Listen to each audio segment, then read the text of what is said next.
Hi guys, Donnie from the Craft Brews and Geek News podcast here with another game review for Demeo on the Oculus Quest 2. Welcome to the new and exciting VR world of Demeo. Demeo is a new VR title from Resolution Games that brings the power of VR to RPG fans and provides a truly authentic tabletop RPG experience in the VR environment with online group play. Now, when they say tabletop, they really mean Dungeons & Dragons. Let's just get that straight. This game is packed with all the feels of a classic D&D session, right down to the grungy yet familiar basement that any novice to experienced dungeon crawler would remember. Resolution Games, based out of Stockholm, Sweden, is releasing Demeo on May 6. It's going to take game night to a new virtual level with the latest title, Demeo. Released just today in the Oculus Quest Store and Rift, HTC Vive, Valve Index, and Windows Mixed Reality. Now, Resolution Games was founded in 2015. They're basically a studio led by some of the top minds in the industry, forging a world-class catalog of titles that brings players into the richest AR and VR worlds possible. Resolution Games actually ranks highest amongst the top-rated downloaded games in the space. Games like Bait, Blast On, Demeo of course, Angry Birds, Isle of Pigs, and Cookout, A Sandwich Tale. They all illustrate this innovative and immersive ways to play new VR titles that the studio is constantly pushing the boundaries of what could actually be possible in VR. And Demeo is no different, my friends. It enables up to 4 players to band together and assume the roles of an eagle-eyed hunter, a mystical sorcerer, a deadly assassin, protective guardian, an online, cooperative tabletop adventure. Heroes collaborate to use their courage, cunning, and cards to discover hidden treasure, engage with foul fiends, and let loose unique abilities, all in an effort to save the realm and free the spirit of the Mad Elven King. Or at least, die trying. I honestly love this. I mean, I just think it was a fantastic game. We'll get into some gameplay a little bit later, but just some early takes here for the actual review process. Instantly upon beating this game, you're greeted with the simple yet engaging tutorial. It basically encompasses everything you need to jump right into your first play, all within about 10 to 15 minutes. The board you actually play on sits perched in the center of a uniquely and retro-styled basement, with posters, old computers, extension cords, and shelving all around you, just like your grandpa or maybe your parents' house did back in the day when you were playing your old D&D sessions. They've really thought of almost every detail, and of course, you can turn this off if you want to play without distraction. Jumping into the playstyle, they offer you the ability to move, stretch, zoom in, zoom out, and rotate your field of view throughout the entire session. This helps to keep your character in perspective if you need to see what's around a corner, or where that extra bit of loot is, or maybe that enemy that just ran out the door. It really enables you to do a lot of really cool stuff in terms of perspective, and I think they pulled that off really, really well. Zooming on the board myself, I found myself following my characters. I felt the RPG aspect big time. I would get so close the characters seemed larger than life, a thing that I've never been able to do with D&D or any kind of video game version of D&D to date. So it's really cool how manipulating you can get with a board, and it was super easy thanks to intuitive controls they crafted. It's turn-based, like any good D&D session should be, and that kind of bodes well for the fast-paced yet easy to pick up and put down freedom brought to you by the Oculus Quest 2. I really think it's the best way to play this game because you have no wires, you can turn it on, turn it off. There's a few flaws that we'll get into later that actually can kind of hinder that experience.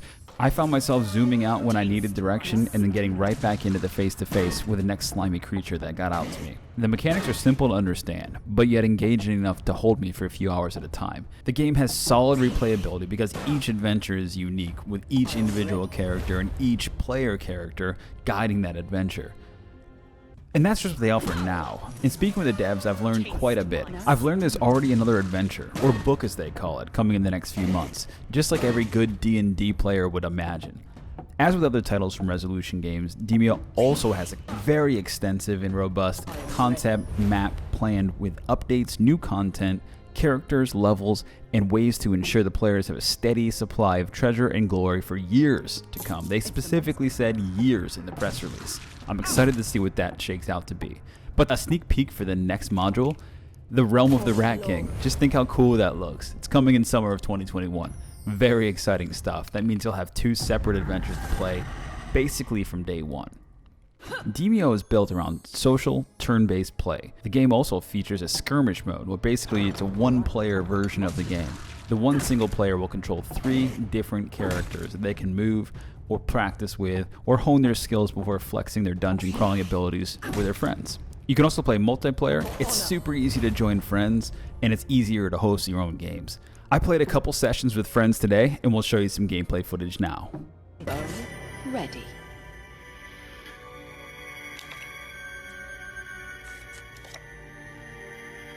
This guy's got 18 health. Dipped in poison.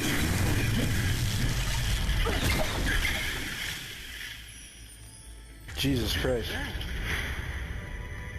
I have a health potion I can give to you.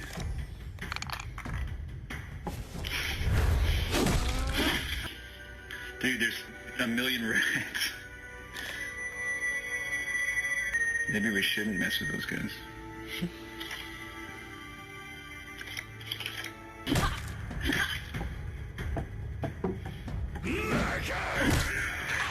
Guys, crazy. Jesus. I'm about to get swarmed by these rats.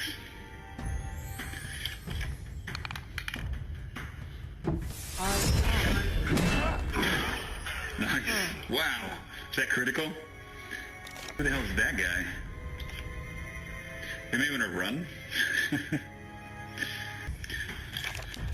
Ooh. Let's see if we can take this big guy out. Nope. Shit. Oh, dude, you got 1 health.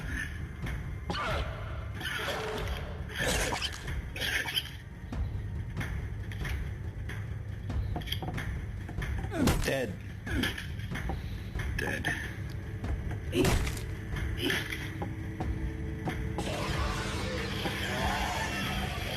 Bow ready. Alright, let's see if I can come help you. Take I that. should be able to Come back. get one from everybody. Thanks. Like, look at this dungeon. There's other places. Where the hell's the end? Somebody's got a key. I don't know how much you played, but we gotta find a key. Oh. Beast Whisperer, alright. That's good. Yeah, you'll die if you go on that green stuff, but I think if you don't, you're gonna die anyways.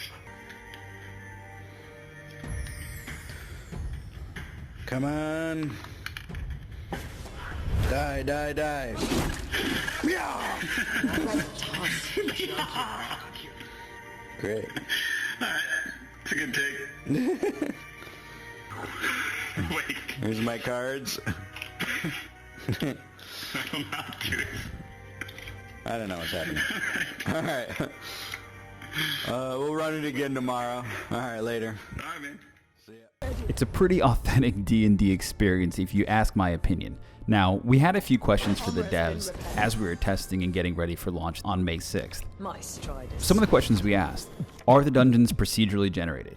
Yes, we learned each dungeon is procedurally generated, which means every time you go into a session or a dungeon, you will be greeted with a new and exciting way to play, a new and exciting way to find loot, and a different version of the same dungeon that you may or may not have played before. It's pretty interesting. We asked about the gold and the leveling.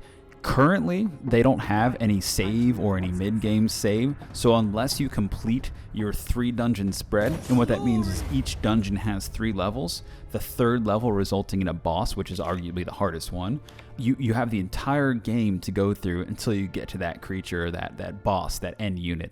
It's really a pretty cool way to do it, and again, it relies on a high level of replayability because every single dungeon is going to be different. This is on the roadmap for them to change. The devs mentioned they wanted to add an update in the very near future, keyword very near, that allows for saves and cloud saves, so you can actually play across multiple devices. For all intents and purposes, this game is offered on HTC, it's offered on Steam, it's offered on non-VR platforms, so there is a cool hook there. We also asked how you unlock gear and skins. Basically, as you unlock and play the game, the more that you play, the more you'll be rewarded for. But again, at the moment, you've got to complete the dungeon to earn that loot, which just adds another layer of complexity to this awesome game. We asked about character customization. As you level up, the different characters or different pieces of this are immediately going to be available for customization. Now, this could change in the future, and I think that, again, based off the roadmaps for other games they have, this will definitely change. But for now, on the roadmap, you'll have new things like character skins, which also gives new masks and new ways to play, or new ways that not only your character on the board, but your character controlling that character will change, which is a really cool layer to add. They'll add new dice, new base plates, and a lot more new content. So if anybody's out there wondering if there is replayability or if this is going to get stale really quickly, I truly don't think so. I think this is going to be a game that can stand the test of time and can actually benefit, just like D&D that's been around for decades. It's the same adventures, it's just a little bit of a different tweak on it for D&D. I see a very similar progression line here with this game. We learned that actually players receive different random cards from chests or by filling up their meter, which you'll notice is that blue bar on the left-hand side. All of these things combined make this an incredibly exciting title, and one that I think every D&D player needs to have on their Oculus. Now, I, again, am playing from an Oculus Quest. I understand there are various versions of this, but I truly think that for the time we have at the time of launch, there are no more D&D players than there are currently. So I think this is a great time to launch this game.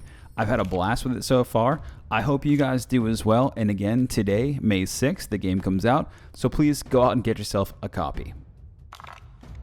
I hope you've enjoyed this review, and please follow along to hear more about Demeo and other titles from Resolution Games.